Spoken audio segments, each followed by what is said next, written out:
What is going on, everyone? Welcome to the new season of our podcast, Season 2, Episode 1, Don't Stop Beleafing, where we talk all about the Leafs all the time to anyone who will listen.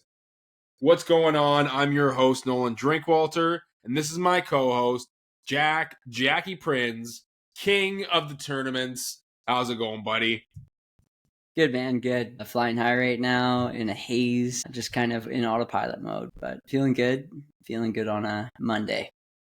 Yeah, I do feel a little fried from the weekend. Us together basically ran a tournament all on our own. No, I'm just kidding, but Yeah, we helped youth run a hockey tournament. Yeah, and Molding the minds of the future. it's a lot. It can be a lot.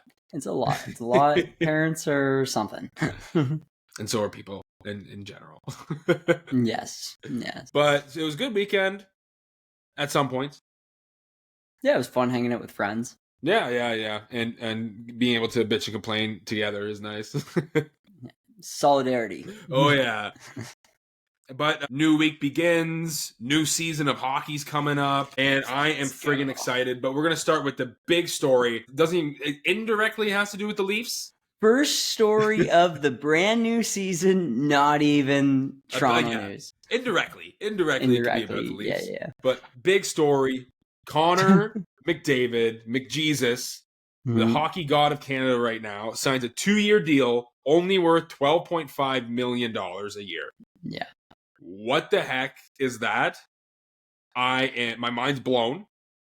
I thought it was he'll take a discount like $15 million. Yeah, not 12.5. Yeah. Way less than Draisaitl. I think only $1 million less than Draisaitl. No, is he Draisaitl's at 14, I thought. Oh, he's at 14. I thought. I don't know. Whoa. And way less than Kaprizov, who took $17 million a year.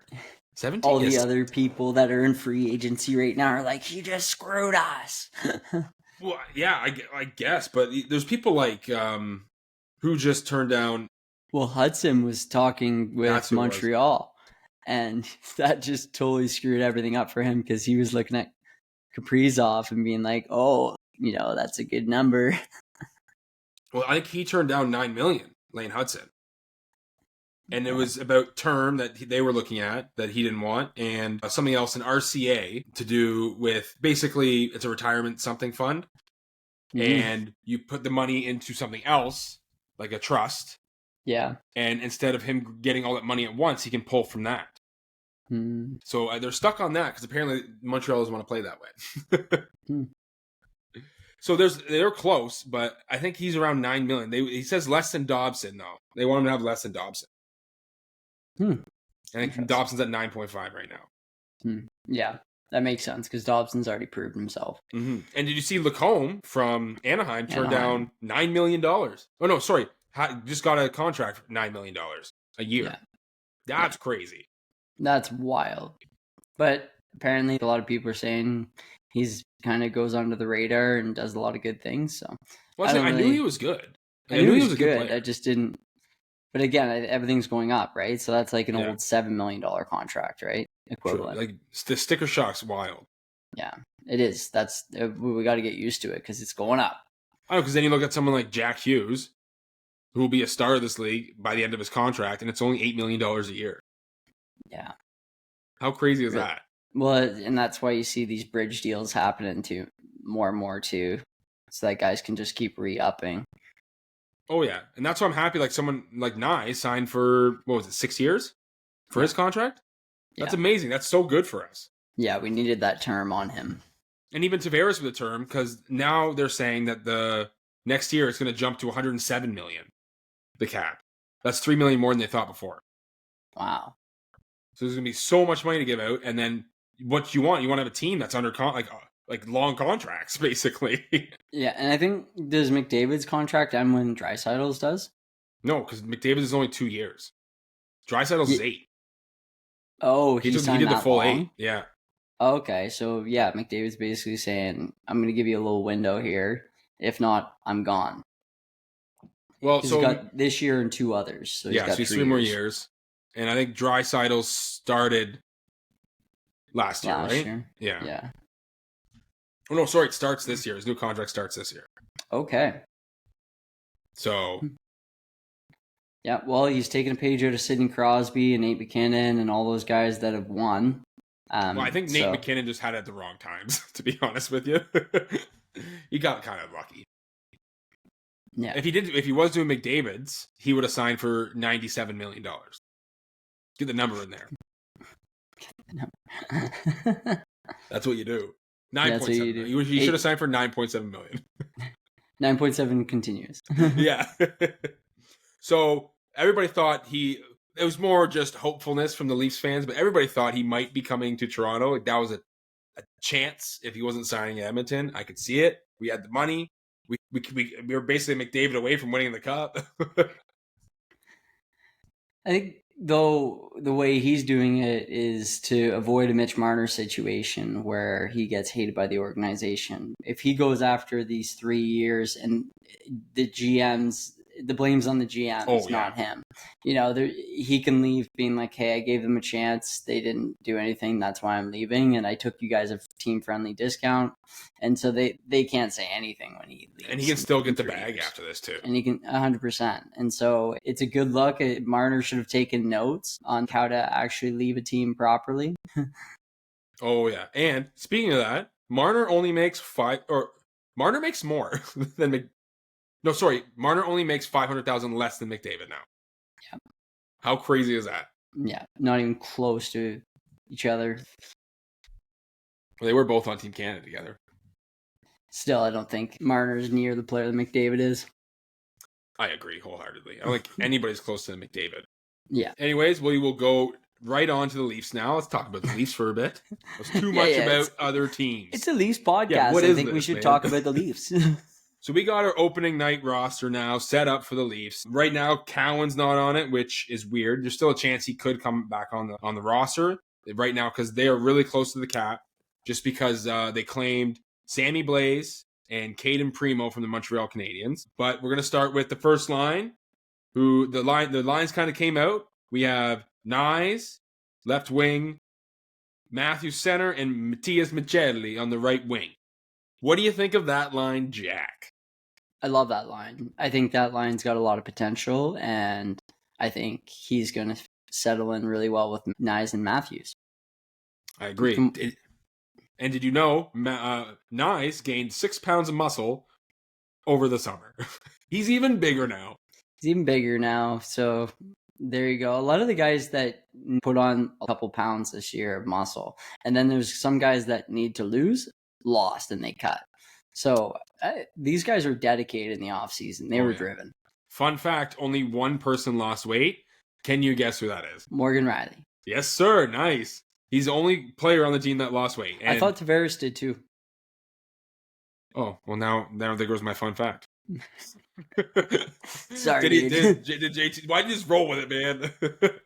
Did JT actually lose weight? Yeah, I think so. I don't think he needed to, man. He was ripped. Anyways, first line looks great. Michelli, I saw a couple preseason games with him in it. He's in position. Like, defensively, he's great, too, which is awesome to see. He can pass real well. Great vision on him. Great vision. And positionally, I think he is great. So I like him there instead of Domi, to be honest. Really? I like Domi there instead. Because no one's going after Matthews if you have this psycho on the right wing and then this 231-pound behemoth on the other side. And they're really good at hockey as well. Yeah. I don't know. Well, I'm good with both, to be honest. I'm not like that. I think I'd edge Michelli over Domi. Yeah, of course you would edge him, Jack. You weirdo. Why'd you have to do that? You said it. But yeah, and I think Nyes is obviously going to get better with age. He's young, and 60 points was his high, basically. I think he had 59 points last year. And that's only going to go up with this friggin' guy. So I can see him being like closer to like 70s, maybe even almost a point per game player.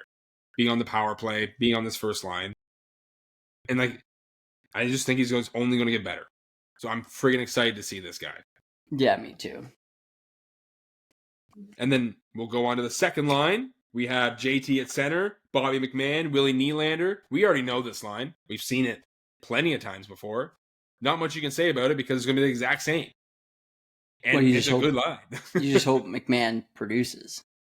Yeah, he still got 20 goals last year. That's that was, again, his high. Mm-hmm. And only more confidence. He does slump a lot, which I don't like, but maybe with someone like JT and Willie, you're not going to slump. Yeah. Yeah. And they'll hold him up to a higher standard. I think, too, maybe giving him more of a chance on that line. Maybe he'll develop better chemistry. I'm not too sure. So if he, let's say, hypothetically, he's not going to work out, who are you putting there in the left wing?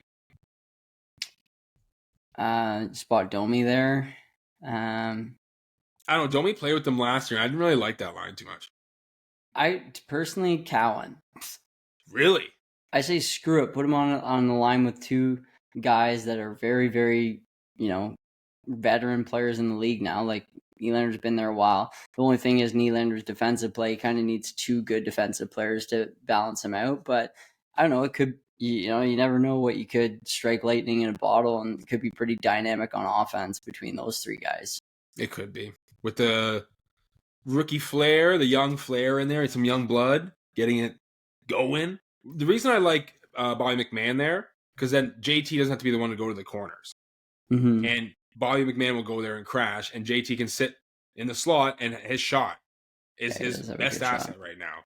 Yeah. So, I don't know. No, so I'd rather have him. He does do a good job of getting in those corners fast, getting the pucks out. And I think he's deceivingly fast with other people. So that would work well on that line as well, adding some speed with Nylander. Oh, yeah. I remember last year, I think it was the Edmonton game, where he was just shot out of a cannon and beats Evan Bouchard with the puck. And he was way behind him and scored a goal. I'm like, yeah, that guy's friggin' fast. Like, straight line, he's got to be one of the fastest guys. Straight line, one of the fastest. So, yeah, could be cool. If it works, it works, and I'm happy. Not mad at any of these line combinations, to be honest, though, because I love all our players. Okay, now we'll go to the third line. We have Nick Roy at center, Dakota Joshua on the left. Mm-hmm. The other third line winger is Domi. Is it Domi? I think it is Domi. Yeah, you're right, Domi. Yeah, so some people, 3%. Not us, these are experts. We're not saying, Sports Illustrated saying it.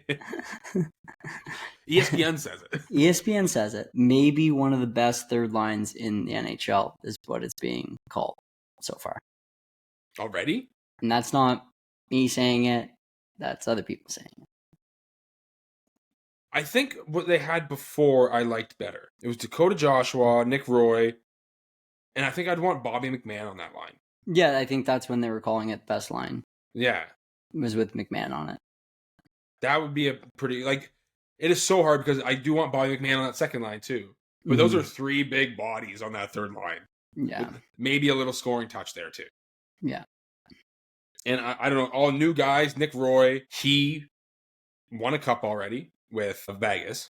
Yeah. He dominated. They had the best fourth line in all of the playoffs. And he was centering that line. Yeah, and he's a very solid 3C. Yeah. Big body. Both those guys, I'm looking forward to the style they'll play with Brewer Bay. Agreed. Like Dakota Joshua, another big body. He had a down season last year, but he was coming off of cancer treatments. And I don't know how he played hockey. Like, it's just a miracle that he was even playing hockey. Yeah, wild. So I can only imagine he's only going to be better this year after a full season of an off season of training. Yeah. And he's huge, and I love him. Yeah, massive guy. And these guys will hit. Oh, yeah. That's what Berube wants. Yeah. And then Domi on the right. Complete psycho. Love it. Yeah. That's what I mean. Like, those three guys together be hitting everything in sight. Oh, yeah. And then the fourth line now, I don't know who's centering it, but right on the opening roster, they have Quillen as the center, and he's centering Lorentz and Nick Robertson, it looks like. Mm-hmm. But that could be switched because Sammy Blaze, like I said, was called up, and he's on the team now. And he's on the roster as well. So he could be the winger instead of Nicky Bobby. Yeah, I could see that too, because I don't think Urbe's having much of Nicky Robertson's defensive play. And the thing is, he coached Sammy Blaze before in St. Louis. Oh. Yeah, so I'm guessing that's why they picked him up. Oh, definitely. Because he already knows him. Something. Yeah. And He already knows how to coach him. He already knows what he's getting from him, and he excelled under Berube in St. Louis. Perfect. I think he was on the fourth line when they won the cup. It's good. It's good, and I like him bringing in players that he knows. Yeah, true. And then we'll go to the defensemen. They're literally identical to last year. We have Riley and Carlo, the first pair. Perfect. It's going to be great to see a whole season with them, like a full season with them together, because you can see Riley getting better. It's the first time I am not stressing about our defense going into a season, and nice that Riley has that deep pairing or partner that he finally likes. And so they did say they talked. Berube said he sat down. There was a big sit down with Morgan Riley, talked about his game, saying he has to be better. Morgan Riley knows he has to be better. And even on a down season, I think he had just under 50 points.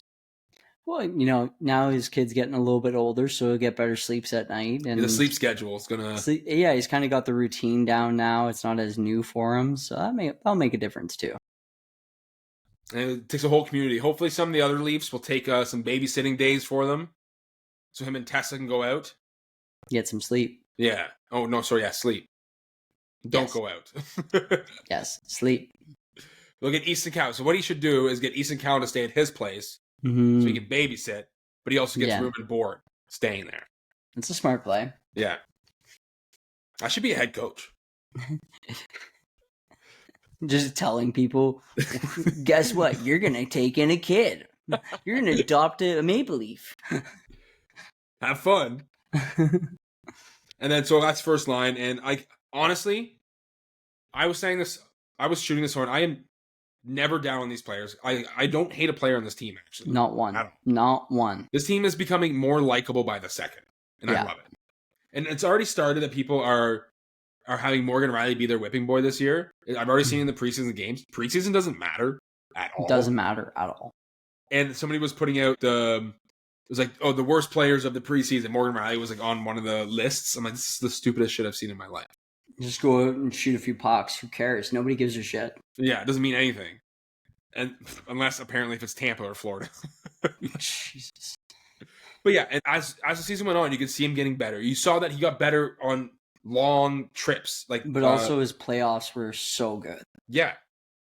Until the end, but nobody was good in the end. Nobody was good.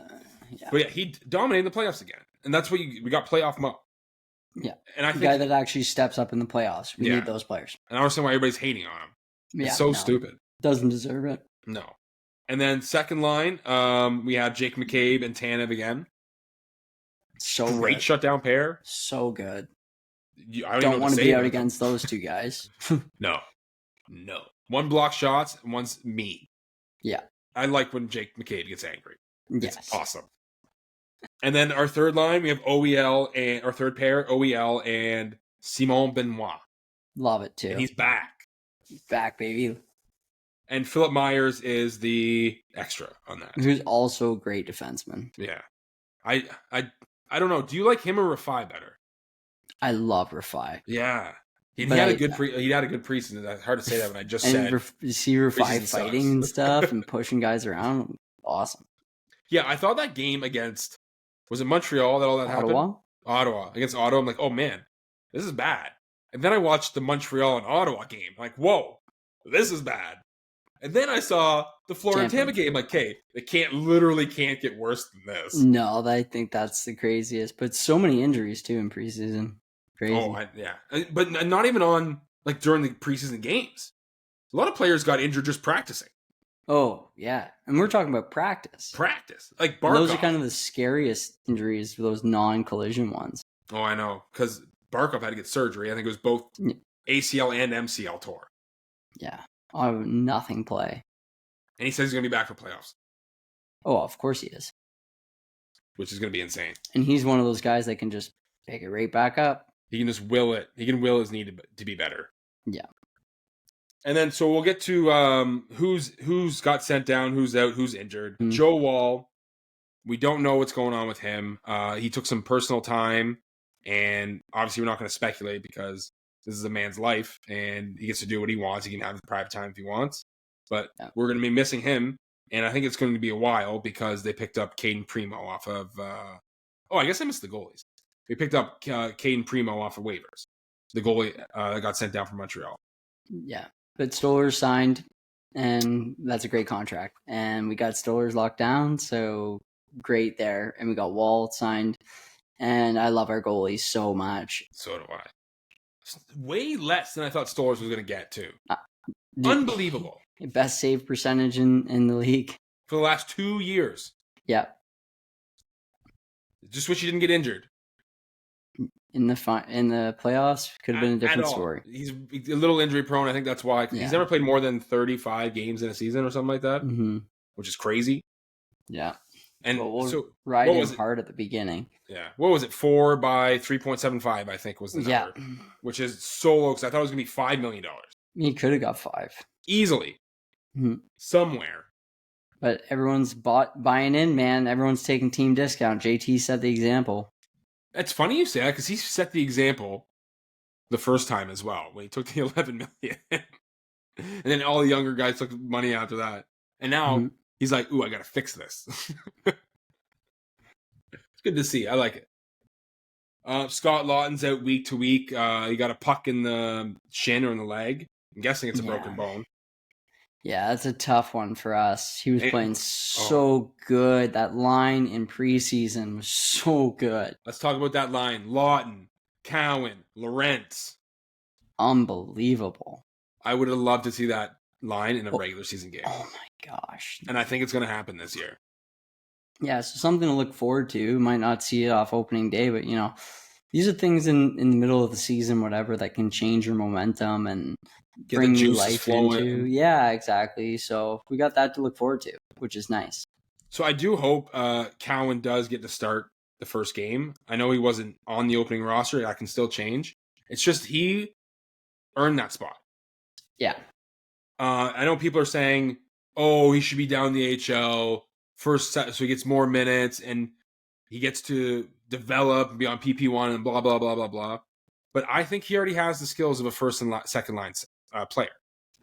What he needs to learn is the defensive game and the checking and all that. And you only get that from playing from the third, fourth line. This is how it used to be back in the day.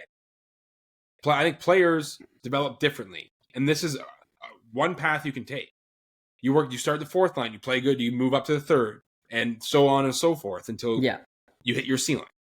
Yeah.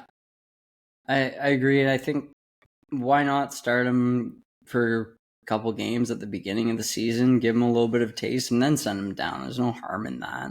And if he keeps playing good, keep him up. Yeah, and you know what? He played well enough in preseason and worked hard enough in the meantime to make this roster, and I don't think anyone's outplayed him for it. So why would you just put him down the Marlies? I don't know. Like, I get eventually he has to go down there to develop and stay confident and things like that, but yeah. See, I don't think so. I think he can, if he plays well and he stays up. And this isn't like a regular fourth line. This is a fourth line that's going to get over 10 minutes a night.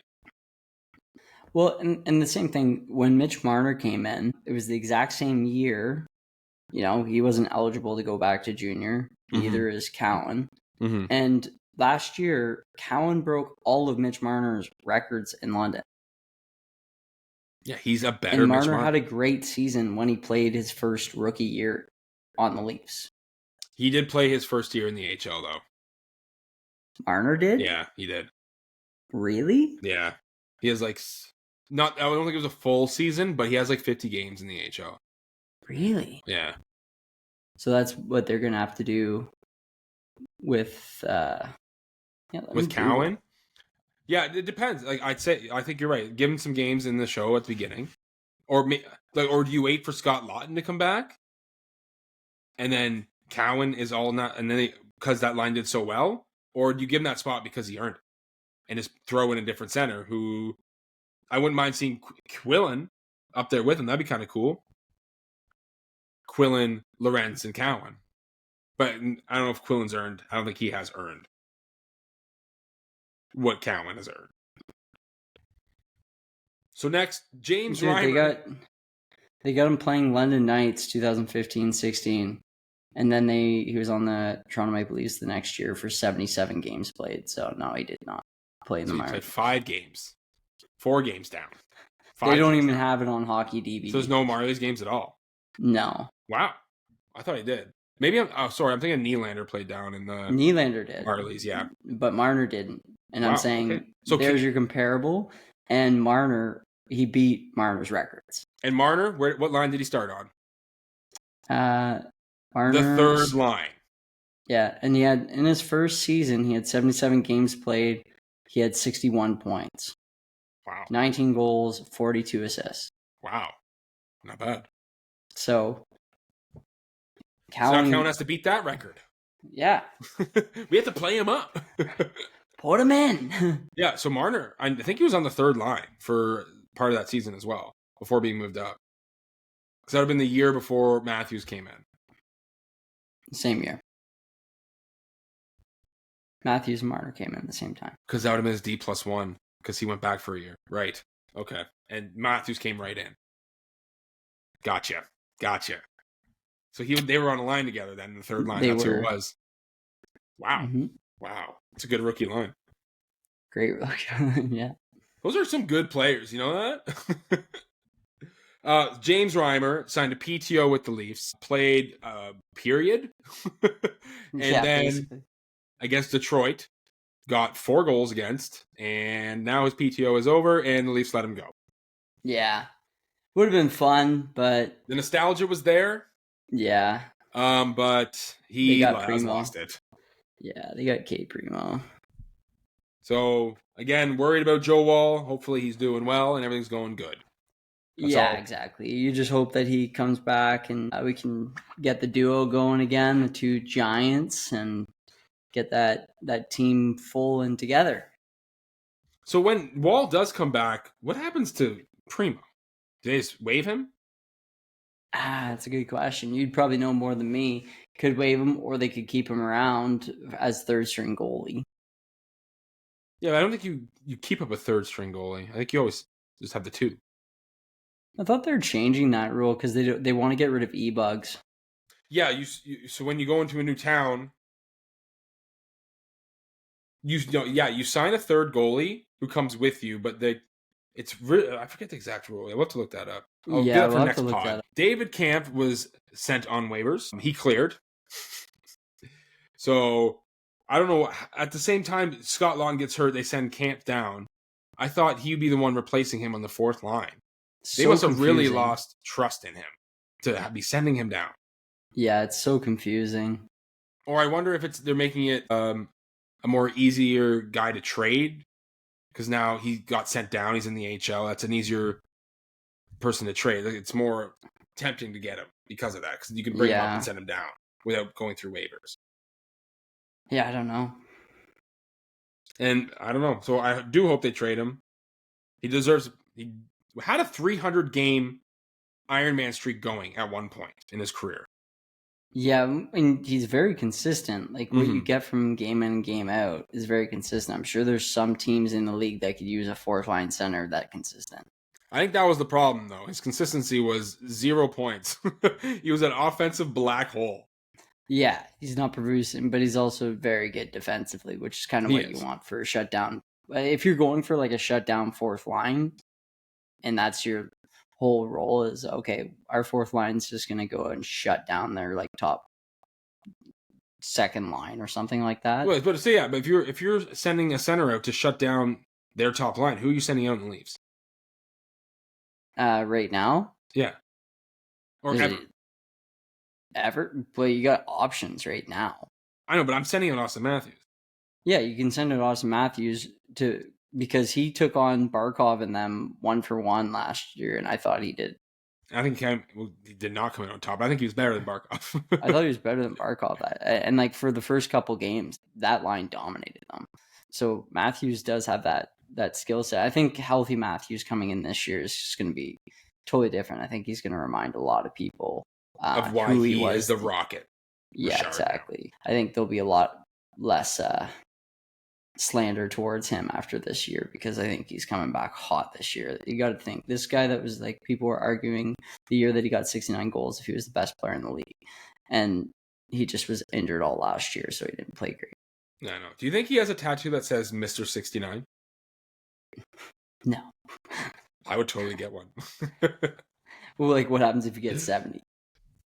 then it's just more for the get joke. a second tattoo. That says Mr. 70. It's just like crossed out every time. and like terribly written a 70 under that. But yeah, so ESPN came out with their rankings. They ranked him at 15. The 15th best player in the league. Which is a joke. And last year, I think he was in the top 5. Yeah. So I think he is geared up and has a fire lit under him already. Yeah. Hopefully this helps too. Yeah, I think all the players in the Leafs kind of have something to prove. But even to like answer your question, like I'd feel comfortable putting Tavares out there, Lawton's line, and the third line now against top guys on other teams. JT, I don't know if I want to put him in against the top guy just because he's a little slower. He's not fast enough. Yeah. Yeah. He is smart enough though. Maybe he could handle it, I guess. He can handle it. That's what I mean. He can handle it. Yeah. I wouldn't, maybe not for the whole game, but like I'm not worried if he's out there. Yeah. True.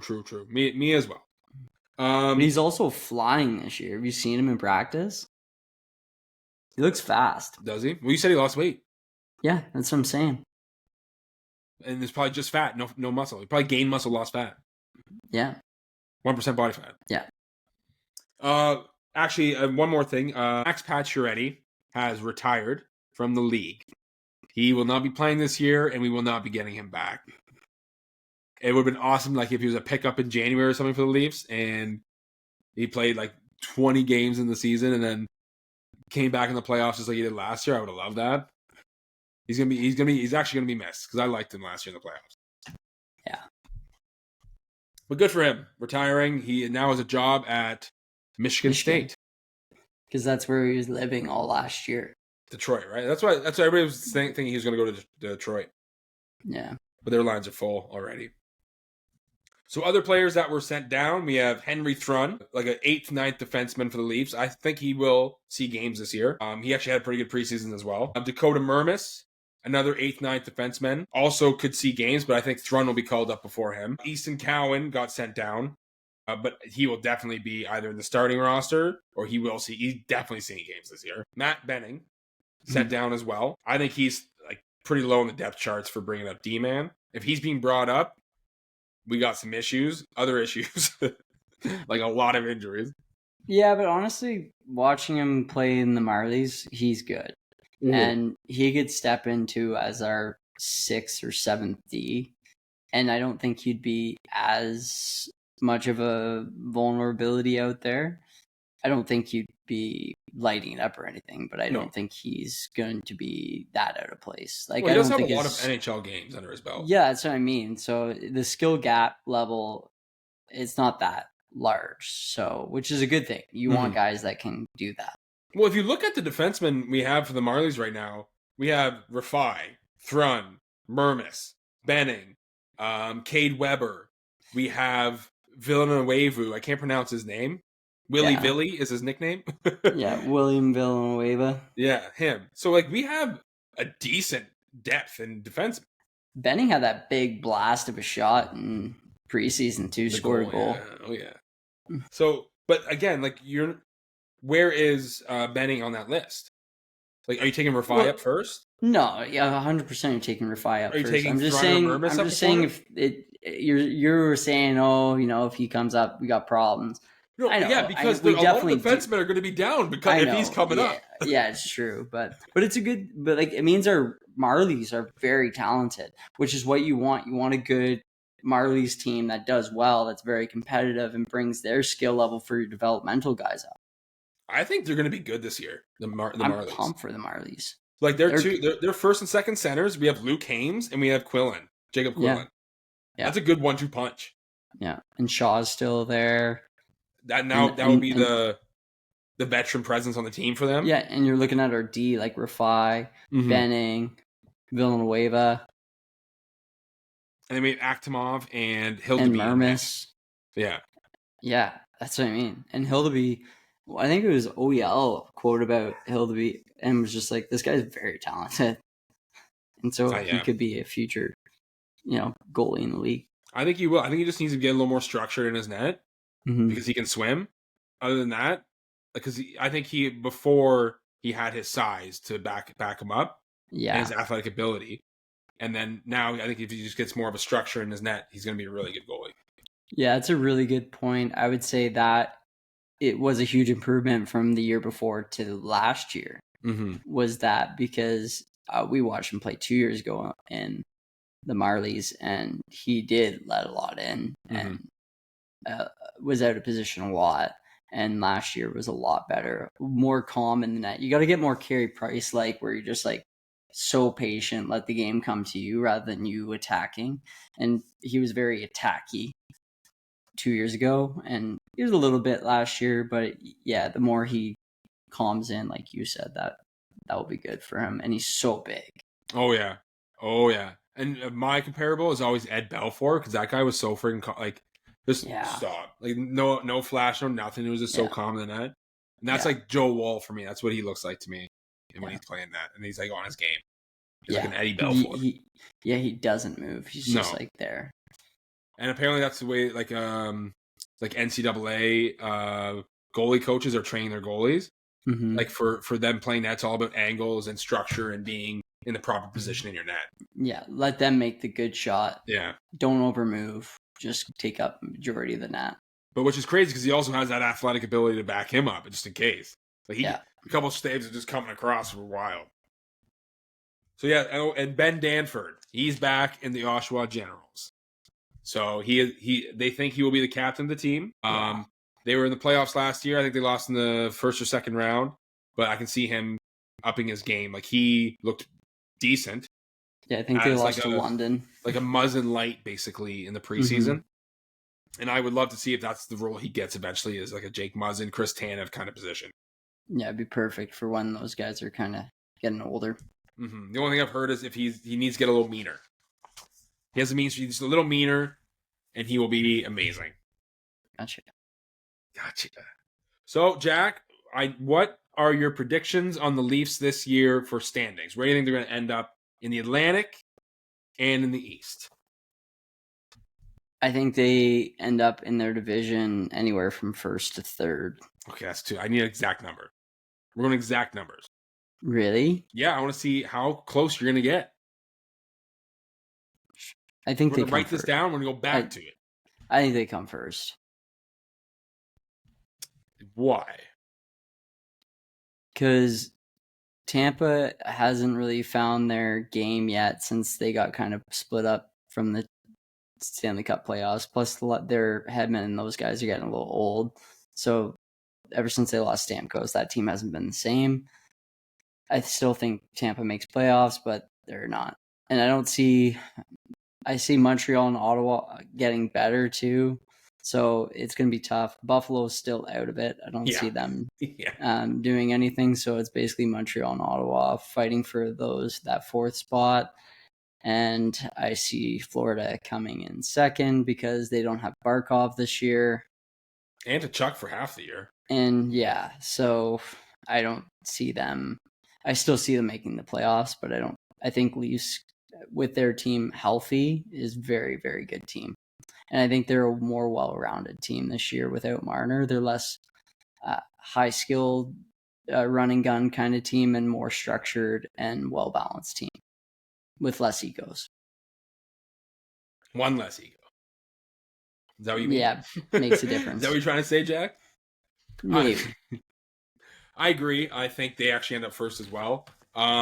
Same points. Florida is missing their two best players, basically, and both leaders of the dressing room. So I had them they would have been first for me if they were playing. But since they're not, I think they're going to be like second or third. They also don't really care as long as they're making playoffs. Yeah. As you could tell from last year. Tampa, again, they'll be like second. I feel like that'll be the Battle of Florida again, will be in the playoffs. And Toronto's going to be first, and they're going to be playing either Ottawa or Montreal. I basically have the exact same list you do. Detroit sucks. Buffalo sucks. And then that third team is probably going to be... Who is the other team? Montreal or Ottawa, I guess.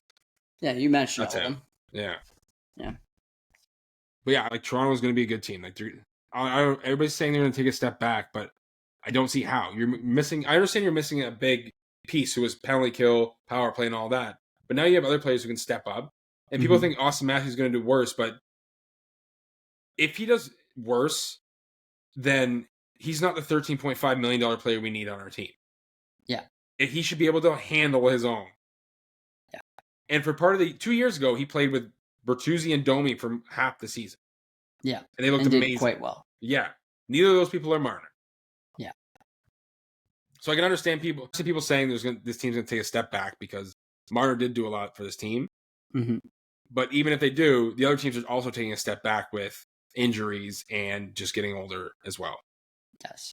And now our goaltending is pretty mint. So I do see us coming first this year in that. And I'm going to say second in the East altogether. Ooh. I just don't know who from the Metro is going to beat them. Because Washington did last year, and then Leafs are right behind them. See, Carolina always does go. They do. And New Jersey's going to be better this year as well. Yeah, I don't think New Jersey's going to win that, but... So I think Leafs... you know what? I'm going to say Leafs are going to end up first in the East of all. And Washington has pretty well the same team as last year, and that was a good hockey team, so they might be winning a lot. But they did lose in the first round. Yeah, but... second. Yeah. Second round. Carolina. So I'm going to say Leafs end up first in the East altogether, too. They're going to win. They're going to win the conference. Nice. I'm high on this team. I'm actually really excited for this year because of it just being different. Yes. I'm so excited for that. Core 4 no more. Yeah, now it's the Key 3 as what was coming out. The Key 3. They always come up with something, eh? But only 2 players are really getting paid over $10 million now. Yeah, so you can't really say Key 3. The True 2. Just came up with that. It's pretty good. I was trying to think of something I couldn't. Take your time, man. I'm a little smarter, so it might take you a little longer. I'm good. I'm not thinking it. So, predictions for players. Do you have any specific predictions for players? Yeah, Matthews gets over 55 goals. 55? Yeah. But less than 60. Nyes gets over 30 goals. I can see that. Nicky Bobby's getting traded. He's gone. You think so? Oh, yeah. What? Yeah, I got a good preseason. Maybe this is his year. He'll bring it to the NHL. He's the preseason king, man. All he does is light up the preseason. And then apparently score whenever he gets scratched. Maybe scratch him 41 games a year. And then he gets 41 goals. 41 goals. That's a good trade-off. Actually would be. That'd be insane. But yeah, I see him getting traded. I thought Camp was going to get traded, but since he's been waived and nobody claimed him, I don't know what's going to happen there. Not a lot of cap relief from him. But I wonder if someone will take him if they do retain on him. What about Jarn Croak? I think he stays. I think he's going to be a great utility player this year, and he'll get 15 goals. Nice. Yeah. Interesting. I see. He is so cheap. He's only worth $2 million. He can play literally anywhere in the lineup. Mm-hmm. The only problem is defensive liability. Just gets injured a lot. Yeah. And the only problem is his playoffs aren't that good. So, again, I can see him getting traded eventually too, like around the trade deadline. And the boys really like him. He's part of their group. Is he? Yeah. I guess they do have quite a few Finns on that team. Mm-hmm. Is OEL a Finn or a Swede? Swede. Never mind. Less Finns than I thought. And then I do think Riley will have a way better season this year. And I think he's get like 60 points. Oh, can we talk about their power play? Because yes, we can. I think without Marner on there, it was so predictable that Marner was going to pass. He never shot. And so now you got Willie on the other side who also loves to shoot. And you got Matthews and Willie on both sides. It's way less predictable. Which sides are they playing? Are they playing their offhand? Poor Willie always had to take second line power play minutes. That sucks for Willie. Like a player of his caliber being put on the second line power play. He was in the first line power play last year. Where? Remember, it was 5 forwards. Where they put him? Oh, they put him on the top. They put Marner on the top. They put Marner on the top eventually. But I'm saying for the most of the year, it wasn't. Yeah, he was on that's when the power play got good. Yeah. So I'm just saying, I like him on the power play. I know Marner can dish, but after a while, the teams got so good at being like, Marner's not going to shoot. Yeah. And then they just block passing lanes. And apparently, he'd still find some because he's that good. But at the same time, I like Willie on the other side. Mind you, the only thing is I hope Willie doesn't make stupid passes. Oh, he will. He will. It's Willie. I know. But then he'll make up for it another way. So are they on their offsides, as in they can do the one-timer, or are they with Matthews likes to curl and take it down his wing and shoot like that? And so Morgan Riley's playing the top again on the power play. This year, apparently in the summer break, he was working on his shot. That was his big thing to work on this year. So I wonder if it was because he was going to be PP1. And then you have Willie and Matthews on the wings. You have JT in the bumper spot in the middle. And I'm guessing Nyes is in front of the net this year with that 6 extra pounds. Who's going to get by him? Nobody's going to be able to see by him. Any goalie. Yeah, and you got... The nice thing about Willie is he's right-handed and Matthews is left. Yes. So I'm wonder if there's set up for one-timers then. On each side. You have to. Yeah. But Matthews always did like doing the curl, like getting it on his same side and then shooting that way sometimes. Yeah, so you can still do that by switching them every so often if it's not working, but I just No way, Jack. That would make their power play too unpredictable. But that's terrible. Also, with Matthews being healthy, you already see him shooting more in preseason. Good. He scored in preseason too. And he's slap shotting again. Last year, he never slap shot. So that tells you a little bit about his injury. Whereas this year, he's slap shooting again. And he's got a good slap shot too. We still don't know what it is, and we still don't know if he's 100%. Yeah. I know it's not for him to say. It just drives me up the wall that I don't know. It was either back or wrist. Yeah. Literally. Or shoulder. Or foot. Definitely not his foot. No, it wasn't his foot. He's had back, shoulder in the past too, right? Oh, really? You remember when his second or third season, remember he got hit in that one game against Winnipeg and his shoulder was... I don't remember that. No. First, second, or third season. So one of the... You barely remember it. Yeah, I think it was his second season or third. I thought wrist was his first injury. No, shoulder. But yeah, so I do agree. I see him getting over 50. I don't know if I'm going to go high as 55. But I do see over 50. I don't know, man. He only had 33 last year. I'm being a little conservative about this, dude. So I'm going to stay low there. I do see Nyes being a over 70-point guy this year, too. Yeah. And if Domi is on that line, I see him having 20 goals, 40 assists, like 60 points as well. Nice. Somewhere in that range. But if he's not, then who knows? There is a condition with Michelli's contract or trade that the pick will be a second if he gets over 51 points for the Leafs. They keep him on Matthews' line for a little bit, and they're like, this guy's doing too good. They send him back down. He's got like 50 points. They healthy scratch him the rest of the season. Screw you. You're not getting our pick, Utah. But honestly, like if he gets over 51 points, it's a complete success, and that's worth a second-round pick. Yeah.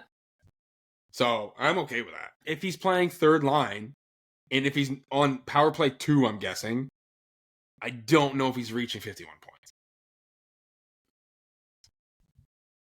It depends. It just depends if he's on first line with Matthews and Nyes. Yeah, if he does well there, he's obviously going to stay there. I think this lot and injury is why Domi's moving down. What? I think he gets 51 easy if he's on the first line. Oh, yeah. But I think the reason Domi's moved off that first line is because of the lot and injury. It kind of pushes everything down. Because I think if he might be one of the centers playing center. Maybe on that third or fourth line. Yeah, that's very fair. Because again, all of a sudden we don't have center depth anymore. What happened? Yeah. So I don't know. We'll see. And hopefully, actually, I guess, do you have any more predictions? Any defensive or goalie predictions? No, I think Riley's going to have a great year with Carlo as his partner because he is finally got that stability there for him to start making more rushes. I think he's got a better sleep at home, which is important because the kid. And I think we're going to love Tanev and McCabe as always. Same with Simon Benoit and OEL. As always. Benoit has become just a fan favorite. Oh, people love him. And the peak would have to be either his overtime goal. Actually, probably is his overtime goal in Ottawa. Wow. And I guess his assist on Domi's goal too. Both of those are just has to be like the time of his life. You can't get better than that. And you know what? He's taking all that confidence and going into the next season with it. And he's like, all I have to do is hit people. Yeah. And play and not let the puck go in. Yeah. I have an easy job. And he's learning a lot from Tanev. He loves Tanev and McCabe, and they're just teaching him so much. That's awesome. About how to block shots and like everything. So, and he's only worth what, $1.3 million? Yeah. Awesome. Loves being a Leaf.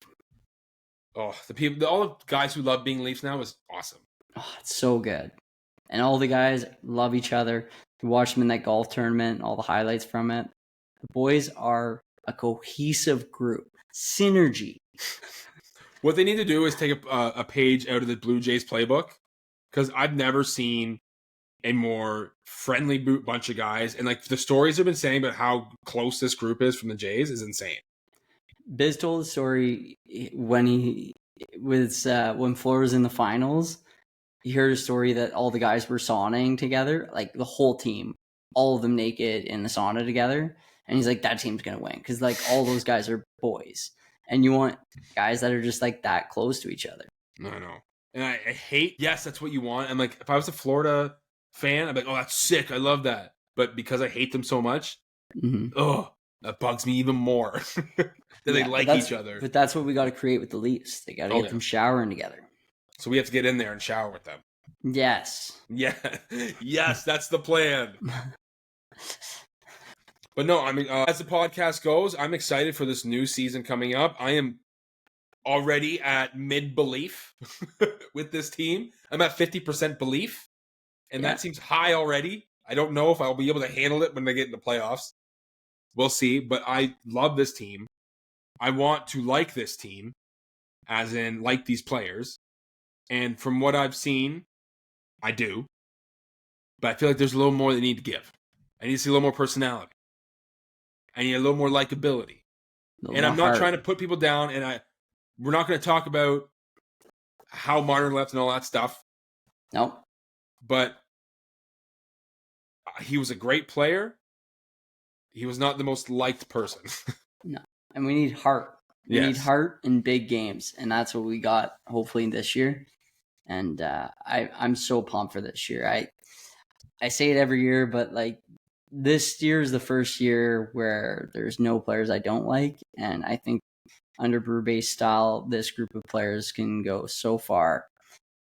And I'm so excited to see them all be cohesive together. And I think guys will slot in and out of the lineup and like up, down the lineup and all fit very well because they're all boys and they all really get along with each other and they're all really, really good guys. And at the end of the day, you got a tight-knit locker room. They'll go through a wall for each other, and that's what you want. So I'm all fired up, and I look forward to this year. Another season of the podcast will be coming out every week with shows. And we did 33 last year, so it'll be something around there. Hopefully more if they go further in the playoffs. Oh, yeah. And I am excited to see this revamped bottom six as well. Because it's completely different from last year already. Yeah. It's going to be totally different. And we were missing a third line, and now it seems like we're going to have a third line. Yeah, exactly. I'm so excited. And thank you for everybody who's tuned into season 1. And we're starting season 2. And well, we'll see where this thing goes. And we enjoy doing it. Shout out to some people. I know Nicole and Dale mentioned they listen, so shout out to them. You say Dale?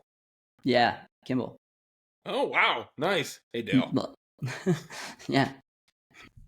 Laughs at us a lot. Yeah, I figure a lot of people do.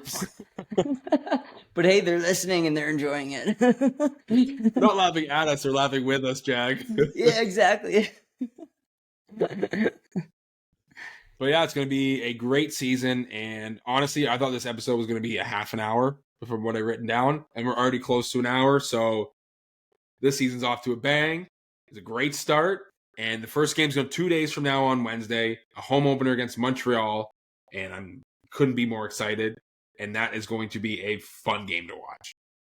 Let's go. Oh, let's go. And if you listen this long, thank you for listening to us. Jack and I are forever grateful. And I want you to play hard and have fun. Play hard, have fun.